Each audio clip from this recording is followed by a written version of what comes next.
What is up? I am back this time for Rivals of Aether 2.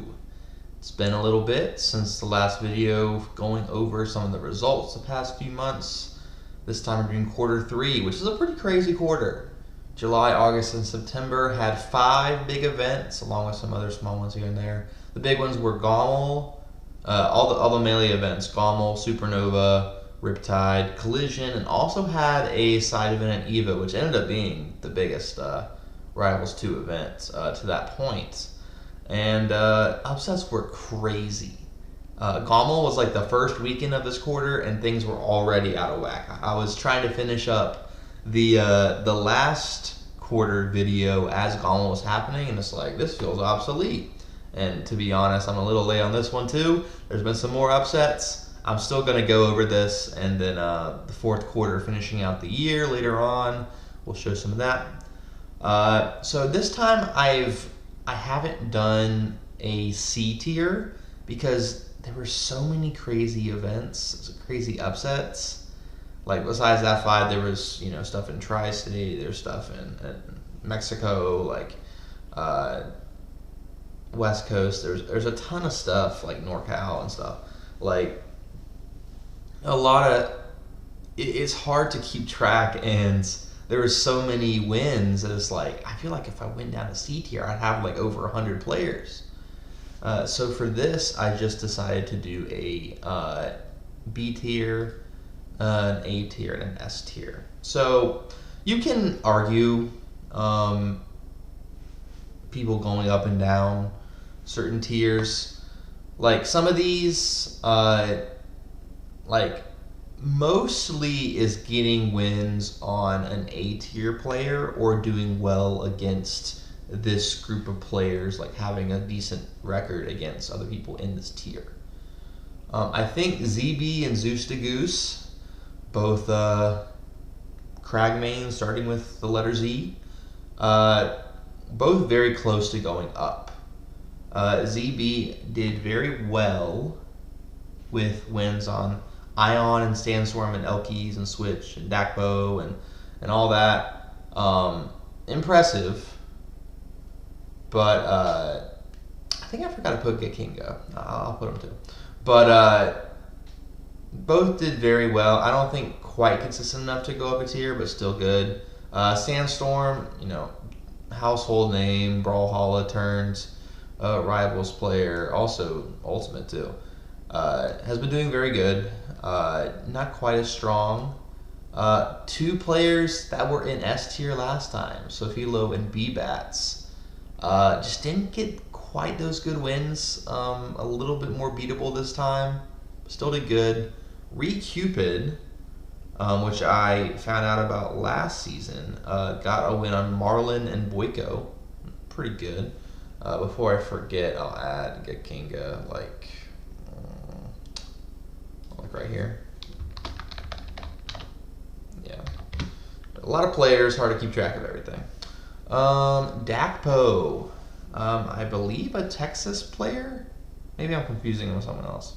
Got a Sandstorm win, pretty solid. Archangel, a Tri-State player that did very well in region. I hadn't heard that much of them, and it was like, oh, you did pretty good. Okay. Remrin and Bullets both had really good Gommel runs. Remrin getting, let's see, it was 2 wins, I think. A lot of stuff to go through, so I might be getting a little mixed up. But did very good. Okay, there we go. Yeah, got some wins on McDuckers here. Also just had a really good run. Mr. R got a Spargo win. Pretty good. Didn't get too much besides that, but still solid. Toothbrush, aka Max. Not quite as good since getting that 1 cake win at that Hitfall, but still up there in Tri-State events. Goes to a lot and trades a lot of sets with people, but usually ends up doing decently. Ant was an A tier last time. Not quite as good, but still did solidly. Hampolo up there again. Lucius is returning to form, having a pretty good. There's some like Tri-State Monthly that Lucius did very well in. I was like, dang, okay. I added Gakinga, McDuckers, kind of players just like, oh, okay. Full Stream actually entered another event, did very well at Evo. I think that attending a lot and getting good wins, like even if they're not as high caliber, should be recognized, other than just going to one, getting a couple, and like, oh, I guess I'm just better than everyone else. Like, we depend on people, like the scene depends on people going to a lot of events, or at least several. And so if you're only entering one, which this topic will come up later, you know, I don't think you should automatically be at the top. But still, really cool to see Full Stream. I think with the Edilus, that's cool. Pikmon, doing pretty good. And a few others. Music had a really good Supernova. It was like, it's kind of weird to see. Thought it was BioVerb at first. They had the same sponsor, I think. I was like, wait, what? But yeah, Yoda Cage, Pennsylvania, Ultimate Bowser Jr. main. Switching over. Sinbad kind of stays in region. Ceramic, I put at the bottom because Ceramic has a lot of losses, but still, I believe got an Elkies win. Let's see. Yeah, got an Elkies win. A few others here and there. Maya beat people who beat people pretty much. Pretty consistent. Didn't get a ton of good wins, but still did well against others that had done well. I think Nalax is French, and they did pretty good. Got a beastly win. Synthesis did as well. So yeah, this is full of tons of players. I'm probably missing a couple. I realize I missed Kinga earlier. I might be missing a couple more. Like FPZ, I think was close. MDVA, I don't think anyone did that well necessarily. Iota didn't do as well. Barking Frog, Hyper Flame didn't seem like they were doing as good, but you know, still got to look out for them. Hoping they might be doing better this next quarter. But for quarter 3, this seems to be a solid B tier. Again, ZB has probably the strongest case to go up a tier. Zeus to Goose and Sandstorm Sophilo not far behind, but there's a lot of good players here. A lot of people that have moved down, not because of necessarily doing terribly. Some of these players don't even have that many losses. It's just, you know, good wins are good wins, you know? And they don't always plan, like I mentioned this is not to criticize people that don't plan on attending during this 3-month period very much, because they're not used to a 3-month ranking. This is just kind of a side project for me. So no worries there. It happens. Now we have the next tier. I kind of divided it into halves. They're not that far apart. It's just kind of how I did it to spread things out a little bit. Almost all players have an S tier win, which you might be able to figure out the S tier by process of elimination. Besides one player, Marlin does not have an S tier win this season, but has, I believe, a winning record against this tier. Yeah, wins on Ion, Mystery Soul, I forget how you pronounce it. Also wins on formerly high tier players like Beatbass and Sandstorm. Does have that Cupid loss. Besides that, Stango, Cake, and Spargo. I think that helps Spargo more than it hurts Marlin. But yeah, Elkies and Beastly both got some S tier wins, but I thought they were the most inconsistent. Beastly has a Stango win, very good. Also, ZB, Toothbrush, Kakinga, etc. Alright, oh, there's also Ganger. Ganger might be in B tier, I forget. But Beastly had a lot of losses. Beastly had a McDuckers loss, FPZ, Nalax. Like, a lot of players got on B tier because they beat Beastly. Because Beastly had a really strong quarter 2. That's how it goes. Beastly also enters ultimate, really good Diddy Kong, and also plays some melee. So sometimes, you know, if you're playing a lot, it's hard to stay refined. Still got win on Stango, which is, you know, for this season, very good. Elkies attends a lot. I think NorCal, Pacific Northwest, kind of that area. And got a cake win. Beat Cake Assault. 2 wins on Safilo, 2 wins on Mystery Soul, Lucius, a bunch on Maya, etc. Does have some losses. And I think it's also like to where players benefit. Like Elkies gave out a lot of losses, like FPC Ceramic, Archangel, Cheesy Potato, Pigmon, Boyko, ZB. Technically losing record of Mystery Soul, being down 3-2, or 2-3, however you want to say it. B-Bats. But I think that cake win and still having a decent amount of other wins is enough to, like, you know, make it seem high. Zeus to Goose does have 2 wins on Elkies, so it's like, I think, depending on how much you want to count the cake win, which I'll get into it in a little bit, I still think Elkies is in this tier. I'm not saying that Elkies should be seated higher than like your B-Bats or your ZB or Safilo or anyone like that. I think it's just like looking at that really good win, I think is props to Elkies. Wrong Gunshoe, Canadian. Also, I didn't do pictures for B just because that was going to take so long. There's so many players there, so I inevitably am not as knowledgeable about some players. But Wrong Gunshoe got wins on Cake, Sandstorm, Switch, Kakinga, Bullets, Pigmon, etc. Does have a couple losses here and there. Kind of similar in terms of Beastly's losses, but less. Like a lot of the same players, but not that bad. Like Ant is not a bad loss, even though Ant's lower. Ant was really good. And that cake win, very solid. Then I have, I think, to be like, these are 4 through 6 between Ion, Mystery Soul, and Spargo. Spargo, obviously one of the best ultimate players of all time. If you don't know that, you're living under a rock. Wins on Cake, Marlin, Wrong Gunshoe, B-Bats, Elkies, Sandstorm, Toothbrush. Does have a loss to Mr. R, but it's 4-1, so it's like, that's not, you know, it's better.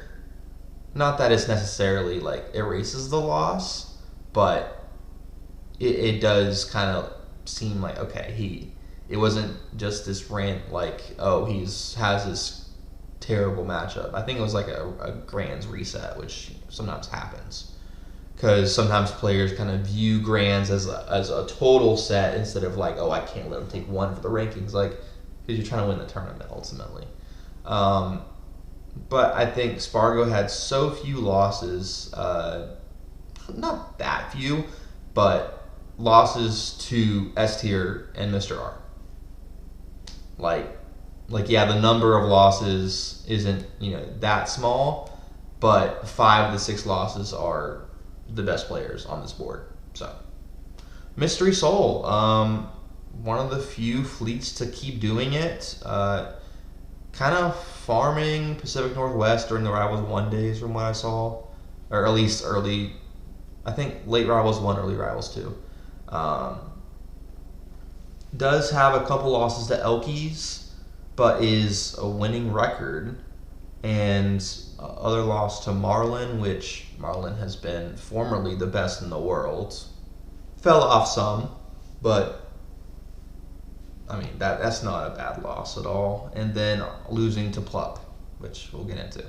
But very solid. Safilo, two Beastly, other players, Gengar, Bullets. I think 2 Bullets wins, 2 Recupid wins. So showing some consistency there. Very impressive. Debatably 4th, but I think Ion slightly is ahead. It's very close. Ion has that Cake win, and the fact that that win was in grand finals of what, Riptide, I'm pretty sure? Yeah, Riptide. Like, that elevates it to where it's like, oh shoot, you won a major. Like, that's really impressive. The route to win that major wasn't the craziest ever. Has wins on Cake, Beastly, Elkies twice, Sophilo 4 times. Some of those being smaller tournaments, but still. Zeus to Goose, Switch, Iota, Potatoes, Maya. Farming in region, like, only attended 2 majors. And did a lot of smaller events on the West Coast, but very consistent. I think you could debate Mystery Soul, whatever, being a little higher, but I think the event win is going to kind of keep Ion in that echelon.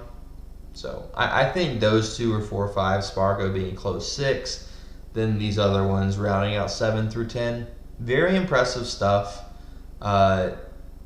Getting a win on one of the best players in the world is ultimately the goal. So sometimes consistency versus peaks and valleys, it's hard to debate. Either way, this is the second tier, and then we're going to move on to our final tier. If you've been paying attention, this should be no surprise. The order might seem a little weird if you haven't been paying attention. Let's get into it. So, Cake Assault lost a lot more than normal this season. Previous seasons, I mean, quarter 1, lost very few times. Lost to Marlon, Plup twice, Beastly, Toothbrush. Not amazing, but still better than this quarter. Cake only lost to B-Bats and Sophilo twice, which those players ended up getting ranked so high because of those wins for them. Plup didn't enter anything during the second quarter, so that may have to do something with it. But Cake was a lot more human this season. Plup lost at Evo, 4 Stango losses. Rangunshu, Spargo, Ion, and Elkies. That Elkies win was very surprising. I think that elevated Elkies a lot. Ended up being, Elkies did alright, but sometimes it's one of those, like, they call it a blue shell upset, where it affects first place a lot, but second and third kind of overtake instead of that person that threw the blue shell suddenly going crazy. Interpret that how you want. There was a moment where I'm like, is Cake Assault even going to be in the S tier? Because Cake Assault has a Stango win. That's good.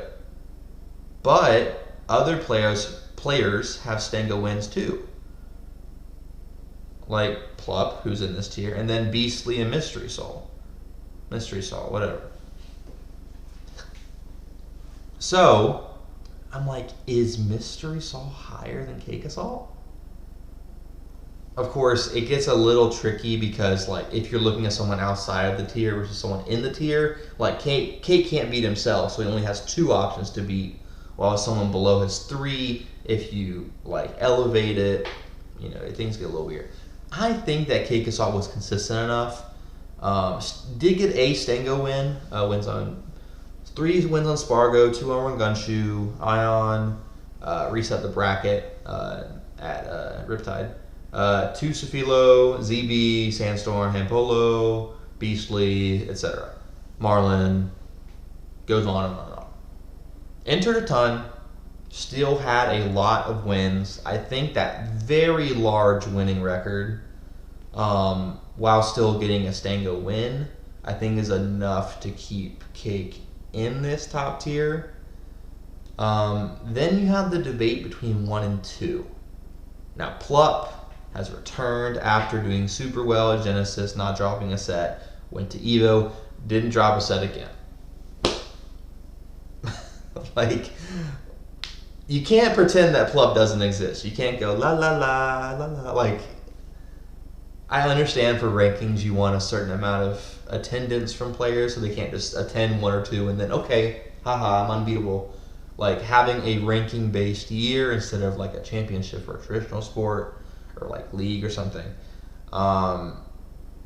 It's a little weird to compare because Stango and Cake both entered a lot more. So that's why I gave Stango 1, but I mean, these three are so close. I think that Stango and Plup are 1 and 2 with Cake probably being 3, depending on how much you want to count attendance and whatnot. This is just the order. Again, you can shuffle these around, especially like B tier. I kind of just threw them together. A tier is a loose idea. S tier, there starts to be a little bit more being able to judge. Stango had a crazy season.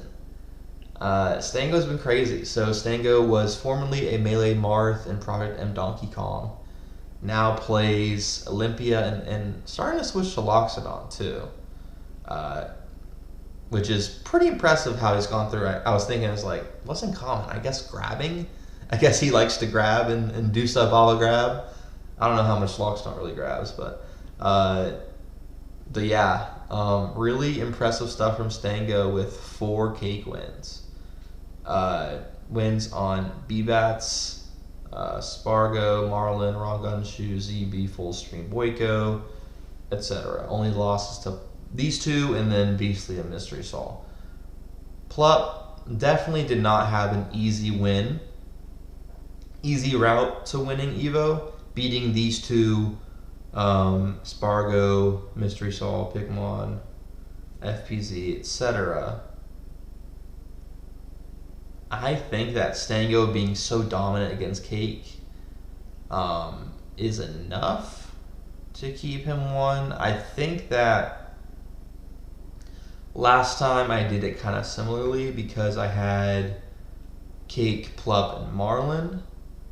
I think that I didn't put Plup in first, and I had Cake in first, I'm pretty sure. It's tough though. Like, there's more events than there was in Q1. Like Q1, it was mainly like Let's Make Big Moves, which was like kind of big. Genesis was huge. Battle BC was pretty big. Hitfall, like Frosty Faustings and Wrath, Like, it was Genesis. The thing is, there were so many events here. I think you can't just, like, 1 out of 5 is so good, but Stango won a ton of events as well. And, I mean, heck, even I won an event. Like, ultimately, your goal is to win the event. You can't do better, I mean, unless you don't want to, like, have the bracket reset against you, but getting first place is the best you can do. So I think I have Stango 1, Plup 2, Cake 3. I can see arguments. I think that there's less of an argument for Cake being above Plup because of having like fewer tournament wins, more losses, etc. Stango also went Loxodon at the last tournament, which I'm of the opinion that choosing a character shouldn't suddenly mean that someone beating you doesn't count. I think that's kind of silly if you can do the low tier option select where, oh, if I beat you, I'm the best in the world. If I lose, okay. Like, I'm not even playing someone good. Like, or someone I'm good with. So, I think that those still count. I know things with like, okay, Zane going Roy, or, you know, someone, let's say, Absa or Galvin just came out and, oh, I'm going Galvin. Galvin, however you want to say it. I think those should still count. Obviously, like, you can't act like, if Cake suddenly starts to go, I don't know, Edalus, like, you got to be careful to treat that the same, but ultimately, the goal is to win. So if you're doing something to hinder yourself, that's not your opponent's fault. So I think Stango losing is, like, with Loxodon, is fairly similar. but I still think it's enough to keep Stango in first, winning several events, doing very good. Yeah, I think that Stango is in first, which is cool. May not last, spoiler alert, but yeah, we're having a ton of players being in S tier across this year. You have Marlin in quarter one, Plup returning after quarter one, and then you have B-Bats and Sofilo also in quarter two. Cake is the only one that's been in here all 3 times. Stango coming up here as well. This is really cool to see. Personally, I don't know how much I'm necessarily invested in the game. I think that Rivals 1 has so much polish, and so Rivals 2, I haven't played it as much, and I don't have as much like investment in the game itself. But just keeping up with the results, like people that for traditional sports, they just look at the box scores. Like, even if you're not invested in the game, the storylines and the hype, like between players. I mean, you have Spargo from Ultimate, you have Plup from Melee, you have Sandstorm from Brawlhalla, Stango from Project M, and like you have all these players coming together, Cake Assault and Marlon from Rivals 1, like, and more, of course. But like, it's so cool. It really is awesome. And this year is like, this quarter, the end of the year, has already been pretty wild. So I'm not even going to begin to predict the ranking right now. Sometimes I do that for some of my videos like this. Cake is obviously up there because of being, even if there's some losses here and there, always in the conversation. Plup only has 2 events, and it's like, I don't know if they're doing an official ranking, if there's an event requirement. I imagine there would be, but hasn't dropped a set all year. I want to see Plup go more, and I know Plup's kind of been a little bit more like reclusive. Sounds a little harsh, but hasn't been attending as much. Been, you know, more chill, streaming. I think just got married, but yeah. And Stango having a crazy season this time. We'll see how that persists when he's going more Loxodon and whatnot. But yeah, it's been really cool. This quarter was crazy. Can't wait to see what's next. So, all right. Probably going to keep going and want to do some other stuff. I did a video about upsets in Melee. I might try and do an upset video about Rivals. It's kind of weird because it's so early in the meta, so upsets are just gonna happen because of lack of familiarity. But you know, I think that having really impressive runs should be recognized. So, all right, see you next time. Thanks for watching.